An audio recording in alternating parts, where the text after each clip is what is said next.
There are a lot of videos on YouTube about fat shaming, and I wanted to offer a different perspective on the topic by offering my experience of skinny shaming and how this led to my disordered eating. Now let me start off by saying that these are definitely first world problems. I find it really distressing that we in the West are worried so much about our weight and our body shape when there are other people in the world that are dying of starvation. They have no food. So the reason I'm making this video is because most of us in the West are eating animal foods and basing our body shape and body weight around eating animals. And animals don't deserve to die no matter what body shape we're trying to obtain, what weight we want. That's why I'm making this video. I'm 5 foot and I have a petite frame. Now when I've said this before, many people have commented that I don't look petite. So here is a photo of me, age 21, with my non-petite friends, and I am wearing high heels. My parents always told me about how much of a fussy eater I was, even as a baby. I didn't like drinking milk, and my mum actually developed mastitis because she produced so much milk that I just wouldn't drink. And even as a baby, they would have to walk me around the neighbourhood to distract me whilst trying to feed me a tiny amount of food for dinner. My dinner apparently was a little coffee cup of food. I just wasn't interested in food as a baby, as a small child, even all the way up into my teens. I didn't have a big appetite. I also was kind of anxious, nervous, not settled as a child. I just felt quite stressed inside and uptight. I think anxious would be the best word.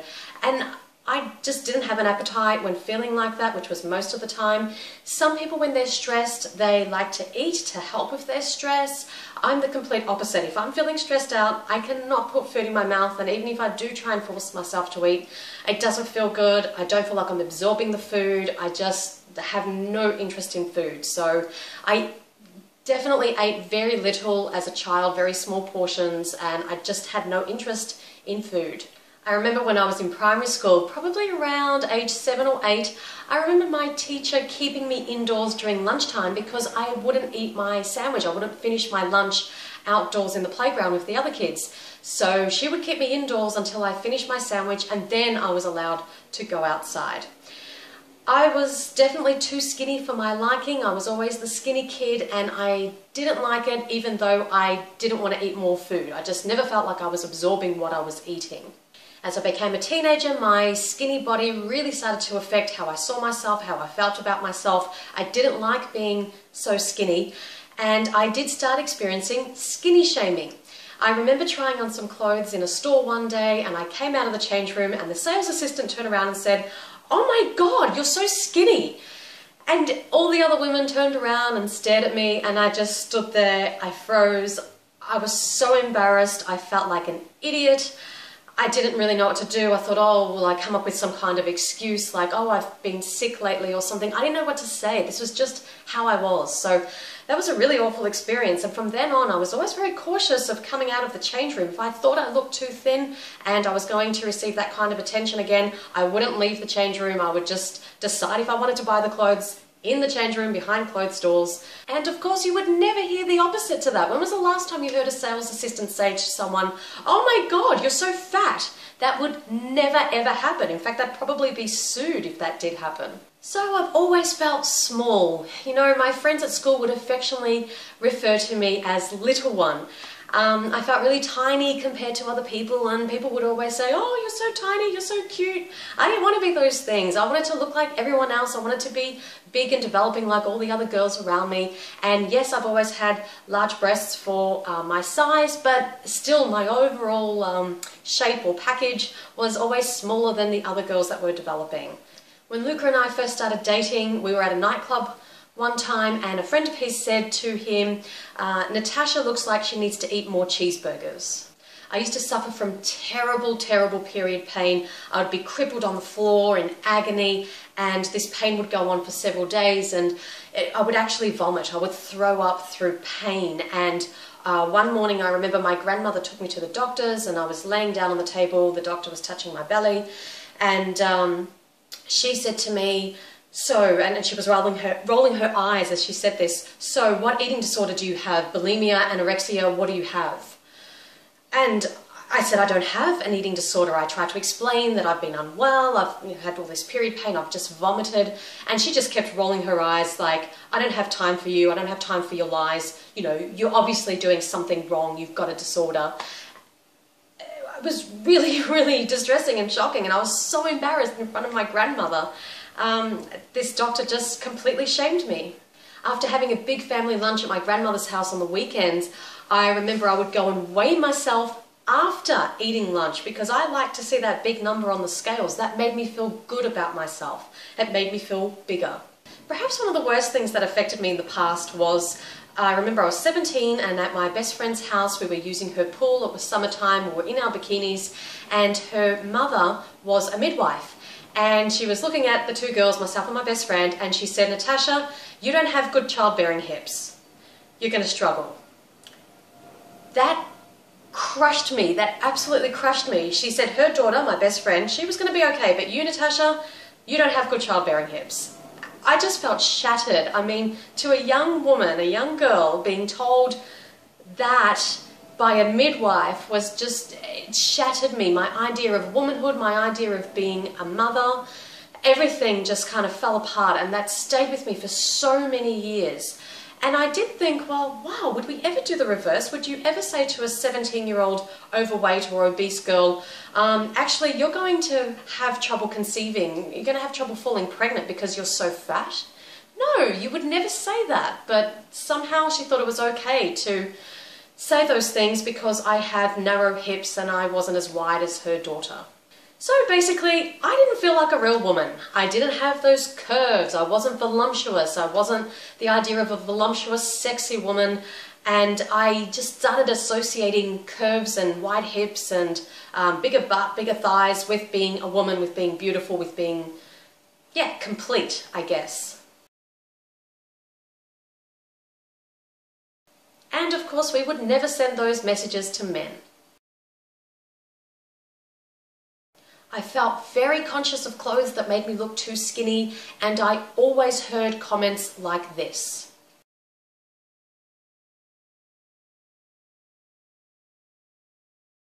Please make no mistake, skinny shaming is just as damaging as fat shaming. I was being told and shown that real women have curves, we're voluptuous, we're goddesses, we don't have bones, we're not skinny, we don't look like little girls, we're big, real women with hips. Now, I've always had regular bowel movements, but I actually thought this was a problem. I would go to the toilet so much that I thought I had something wrong with me. I even thought I had worms at one stage, and that's why I was so skinny. So I would actually try to hold on to my bowel movements. I wanted to keep that food inside me, to keep that weight inside. I didn't want to let it go. I wanted my butt to look like this in jeans. In my late teens and early 20s, I actually remember saying to my mum and to Luca, I want to be fat. I want a big belly, I want a big butt, I want wide hips, I want thighs, I want to be full and round, I want to be fat. Now, there is a difference, of course, between being curvy and being fat. But I didn't know the difference back then, and I didn't have a naturally curvy body, so all I could control was my weight. All I could control was how fat I got. So I started taking action. I had a plan to gain weight, to gain fat, because society was telling me that curves were beautiful, were sexy, were what men wanted, and skinny girls were just like, oh, you know, children. We didn't have desirable bodies. So I started eating more fat. Now, back then I didn't know anything about health or proper eating, but I did know that animal foods, animal fat, made us fat. So I started eating more animal foods than I already did. I would add an extra slice of cheese here and there. I would have more butter, extra scoop of ice cream or cream. I drank more milk. And I even started eating hamburgers with the lot. Now, in Australia, a burger with the lot means it contains bacon and eggs in addition to the beef patty and the cheese. And even if I didn't feel like a burger with the lot, I remember thinking, well, I better order it because, you know, I've got to gain weight and I just need to eat more. So that's what I did. One time I was so desperate, I even remember going to the health store looking at buying protein powder because I wanted to bulk up, I wanted to gain weight. The guy thought I was absolutely nuts, but that's how I felt. The result was I was terribly unhealthy. I had joint pain, I had asthma, eczema, my allergies were terrible, my periods were so bad.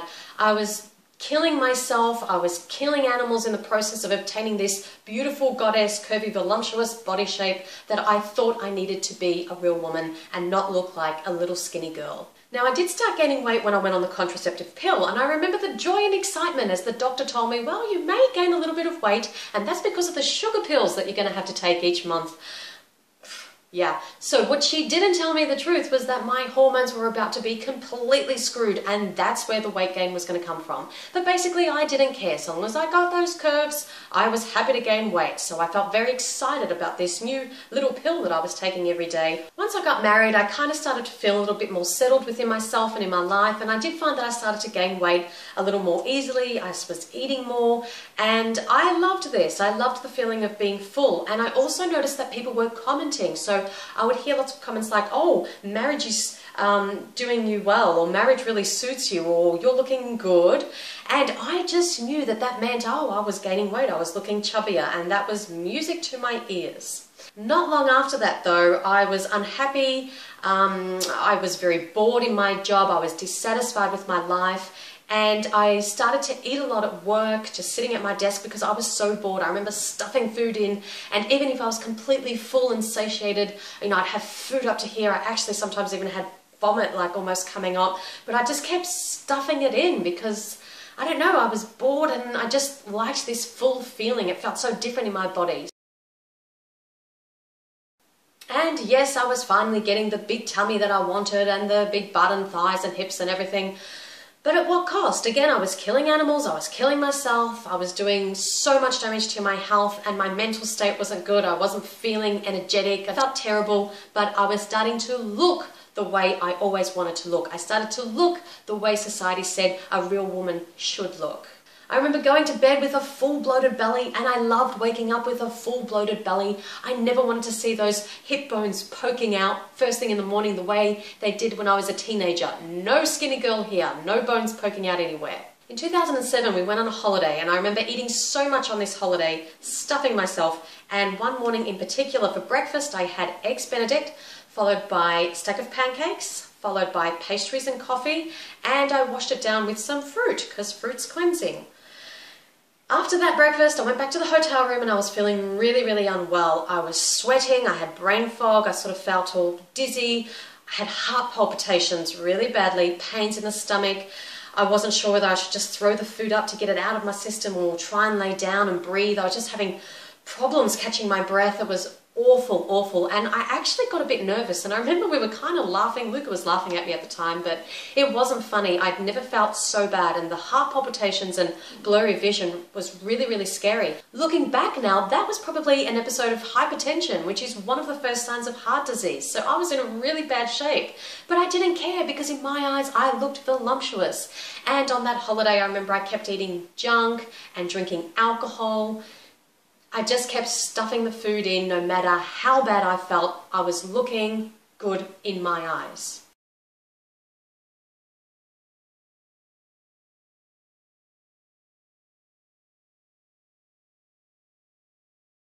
And then in 2008, we left Australia to travel overseas for a year.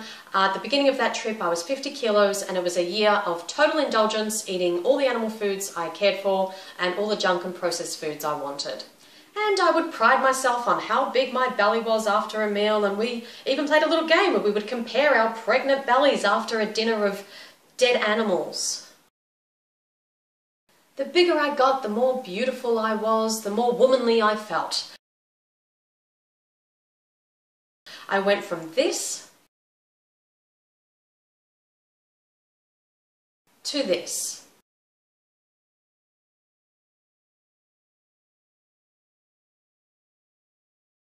I was never going to be skinny shamed again. Now I estimate that at the end of that trip I was about 55 kilos. That was my heaviest weight. Now remember, I'm only 5 foot. But I could only get to that weight and maintain that weight by stuffing myself with animal foods, doing no exercise, being completely unhealthy and inactive, and I felt terrible. So that was not a healthy weight for me. I was overweight, even though the BMI calculator is still telling me that that's a healthy weight for my height. It's absolute rubbish. Even though I wasn't fat compared to the other people around me that were bigger, I was still overweight for my size and I didn't feel good. So I was eating too much. And at any cost. I didn't care how I felt, I just wanted to look a certain way. Years later, we became more interested in health, we became vegetarian and later on vegan, and we also started doing fasting and colon cleansing. My new obsession was with getting clean, getting rid of all the disgusting food that I'd eaten in the past and cleaning myself out. So after the cleanses, my lowest weight was 38 kilograms, and this is what I looked like. After that point, my weight fluctuated up and down. I went from starving myself to binge eating. I had an orthorexic mentality that something like white rice was not healthy. I would only eat 2 meals a day because I thought the less I ate, the more energy I would have. I was really warped in my thinking, and so my weight went up and down, up and down. So how did I turn this all around? Well, I found the high-carb, low-fat, vegan lifestyle, and this completely saved me. I now eat as much as I care for of whole plant foods, around 2,500 calories a day, give or take, depending on what I'm doing. But of course I don't gain weight the way I used to gain weight when I ate animal foods because I'm eating low-fat plant foods. So it's completely different. And of course now I have energy and I feel motivated to exercise and I'm much healthier in my mind, body and spirit. And I've cured all those health problems. My asthma's gone, my allergies have cleared up, my eczema doesn't come back, my periods are so much better, I don't have the joint pain, I feel fantastic. And I'm now 35 years old, so I'm getting older but I'm feeling younger in my body and more energetic. However, after a lifetime of yo-yoing with my caloric intake and being on the contraceptive pill for a decade, I'm what you would call skinny fat. So I have a high percentage of body fat and I tend to carry it around my belly. I don't have weight to lose, but I do have that body fat to lose, that belly fat. And so far it's not budging, but you know what? I don't care because I'm the healthiest that I've ever been, and that's the main thing. I now focus on health. And I also see myself as a woman, no matter what my body shape is. I have come to a more comfortable and accepting place of myself. I'm proof that being skinny does not make you healthy, but being overweight is not healthy either, especially if that weight is gained through eating animal foods. Heart disease, stroke, diabetes, cancer, our leading killing diseases are scientifically linked to eating animal foods. Now there certainly is a lot of fat shaming going on in today's society, but my experience of skinny shaming also made me think that we are moving towards fat acceptance. I mean, when was the last time you heard someone say to an overweight person, "You eat too much, that's why you're fat"? But I heard my whole life, "Oh, you're skinny because you don't eat enough." And no one batted an eyelid when that was said, no matter how it made me feel. Overweight women are told to love their curves and big is beautiful, but skinny women are told you have an eating disorder. When you tell young girls that men like curves, that's no different to telling a young girl that skinny is pretty. It causes the same damage. I would like to see the emphasis on health, on educating people to eat a high-carb, low-fat vegan diet, because eating anything other than high-carb, low-fat vegan is not healthy. I don't care what your body shape is, what your weight is, it is not healthy. Now, I don't know how many of you out there can actually relate to my story of skinny shaming, but I know that most people, most women at some point have questioned their appearance based on what society, what the media and fashion industries tell us we're supposed to look like. Interestingly, I'm now living in Asia where I'm surrounded by women that are traditionally quite small and petite in their size. You know, they have small breasts, narrow hips, and they look beautiful, they're accepting of their image, they're still women, they're having children, they're desired by men. So this idea that we have to be voluptuous in the West to be sexy and a real woman and a goddess is just rubbish. We're all real women. I do think everybody should love themselves regardless of their body shape, but I don't think this should become an excuse for complacency and to eat whatever you want. If you want to be overweight, if you want to have that big round body shape, then at least eat junk vegan food. There's plenty of fatty processed vegan food that will keep you overweight for sure. But animals don't deserve to die just because you want to hide behind the I love my body no matter what shape it is and I'm perfect just the way I am. That is not fair on the animals. And if you were underweight like I was, the same thing. Don't stuff yourself with animal foods. Just eat more calories from plant foods because, again, animals don't deserve to die just because of the body shape, body image that we want to obtain.